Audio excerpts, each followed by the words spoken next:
video, I talked about the permanent settlement. Now I am going to teach you the Raitwari system. The Raitwari system was introduced by Munro and Reed, and we will understand this topic under four heads, that is the motives, then features, then areas, and the impact. Now I am going to explain the motive of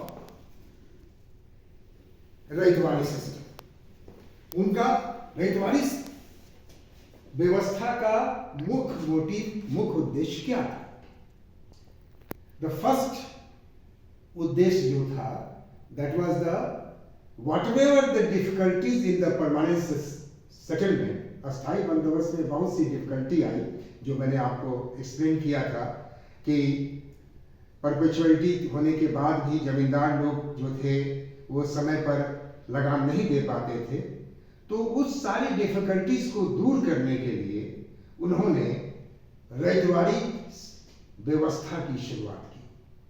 so difficulties in permanent settlement was one of the motive that was there, that if we will remove these difficulties and then we will establish the Raitwari system. The second was that to have direct contact with the cultivator. In permanent settlement हमने आपको बताया था कि there was middleman between the cultivator and the Britishers. That middleman was who? That was the Jamindar. Now British wanted to have direct contact with the cultivator, so they introduced this system. So इसमें क्या किया उन्होंने कि जो लोग जमीन जोतते थे, जो किसान वर्ग, उनके साथ उन्होंने प्रत्यक्ष रूप से संपर्क किया और उनको कहा कि आप मुझे लगान मुझे डायरेक्टली दें, कोई बिचौलिया नहीं होगा।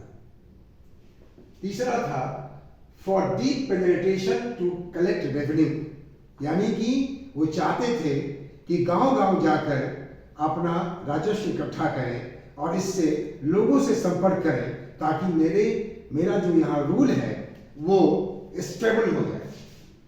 सो with this motives they establish Ryotwari व्यवस्था और Ryotwari system, you can say. Now we understand the features of the Ryotwari system. Ryotwari व्यवस्था की विशेषताएं क्या थी?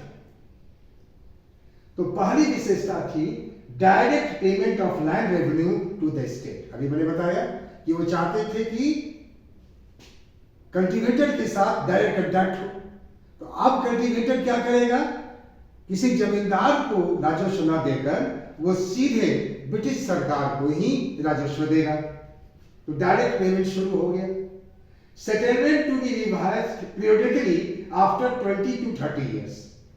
और इस व्यवस्था में एक चीज और आई कि हर 20 वर्ष के बाद या 30 वर्ष के बाद फिर से रिवीजन होगा रेवेन्यू में। तो ये सिस्टम लागू किया गया कि अगर प्रोडक्शन ज्यादा होगा तो ज्यादा उनको रेवेन्यू देना होगा। इसलिए रिवीजन का प्रोविजन रखा गया रैतवाड़ी व्यवस्था, और वो भी बहुत लॉन्ग स्पैन दिया गया, दैट इज 20 साल या 30 साल। Registered holder of land, proprietor of land means land was now registered in the name of cultivator only, यानी कि आप उनसे लैंड छीने नहीं गए,